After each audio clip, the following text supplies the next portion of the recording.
আমি গভীর শ্রদ্ধা জানাচ্ছি জুলাই আগস্ট মাসে ফেসিবাদের জাতির উদ্দেশ্যে ভাষণ দেওয়ার শুরুতেই প্রধান উপদেষ্টা ডক্টর মোহাম্মদ ইউনূস জুলাই আগস্টে নিহত শহীদদের প্রতি শ্রদ্ধা জানান। যারা ফেসিবাদী শক্তির প্রাণঘাতী অস্ত্রের সামনে হিমালয়ের মতো দাঁড়িয়ে অন্যায়ের প্রতিবাদ করে মৃত্যুকে আলিঙ্গন করেছে, আহত হয়েছে, পঙ্গুত্ব বরণ করেছে, হারিয়েছে তাদের চোখের দৃষ্টি।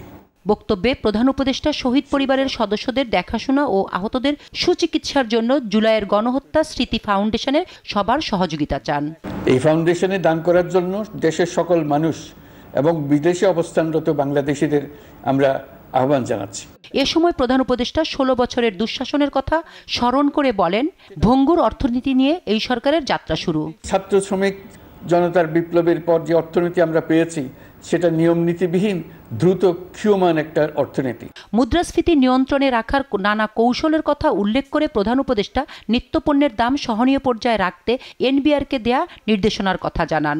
নিত্য প্রয়োজনীয় কিছু দ্রব্যাদি যেমন পেঁয়াজ, আলু এসবের দাম আরও কমানোর জন্য বিদ্যমান শুল্ক হার হ্রাসের বিষয়ে এনবিআরকে প্রয়োজনীয় নির্দেশনা দেওয়া হয়েছে।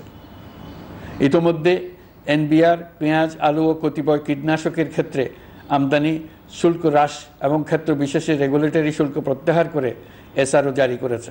এরপর প্রধান উপদেষ্টা জানান, দেশের প্রশাসনিক কাঠামো সম্পূর্ণভাবে ধ্বংসপ্রাপ্ত হয়েছে বিগত সরকারের সময়। প্রথম মাসে দায়িত্ব গ্রহণের পর এই প্রশাসনিক কাঠামোকে একটি রূপরেখায় দাঁড় করানো গেছে।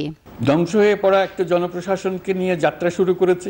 মন্ত্রণালয়গুলোর উচ্চতম পদে যারা নিয়োজিত ছিলেন তারা অনেকে দায়িত্ব ছেড়ে চলে গেছেন, কিংবা পদে থাকলেও সহকর্মীদের চাপের মুখে কাজ করতে পারছিলেন না, বাধ্য হয়ে পদত্যাগ করেছেন। আর যারা 16 বছরের স্বৈরাচারী শাসনের আমলে পদত্যাগে বাধ্য হয়েছিলেন কিংবা দায়িত্ববিহীন অবস্থায় একই পদে থেকে বাধ্য হয়েছেন, তাদের সবার কথা বিবেচনা নিয়ে জনপ্রশাসনকে নতুন করে দাঁড় করানোই ছিল আমাদের প্রথম মাসে কঠিনতম সময়। প্রফেসর ইউনূস জানান, পুরো দেশের সংস্কার প্রয়োজন, এই জন্য 6টি কমিশন গঠন করা হয়েছে। কমিশনগুলোর আলোচনা ও পরামর্শ সভায় উপদেষ্টা পরিষদের সদস্য, ছাত্র, শ্রমিক জনতা আন্দোলনের প্রতিনিধি, নাগরিক সমাজ ও রাজনৈতিক দলের প্রতিনিধিরা উপস্থিত থাকবেন। পূর্ণাঙ্গভাবে গঠিত হওয়ার পর কমিশন আনুষ্ঠানিকভাবে তাদের কাজ আগামী 1 অক্টোবর থেকে শুরু করতে পারবে বলে আমি আশা করছি, এবং এটি পরবর্তী 3 মাসের মধ্যে সম্পন্ন হবে বলে আমরা ধারণা করছি। কমিশনের রিপোর্টের ভিত্তিতে সরকার পরবর্তী পর্যায়ে প্রধান রাজনৈতিক দলগুলোর সাথে পরামর্শ সভার আয়োজন করবে।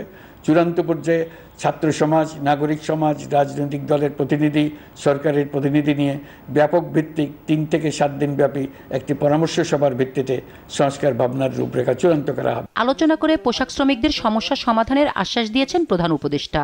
সংকটকালে দেশের জন্য এগিয়ে আসায় সশস্ত্র বাহিনীকে সরকার ও জনগণের পক্ষে ধন্যবাদ জানান ডক্টর মোহাম্মদ ইউনূস। এছাড়া তালিকা থেকে ভুয়া মুক্তিযোদ্ধা বাদ দেওয়ার ব্যবস্থা গ্রহণের কথা জানিয়ে প্রধান উপদেষ্টা বলেন, সর্বোচ্চ আদালতে আপিল করা হয়েছে।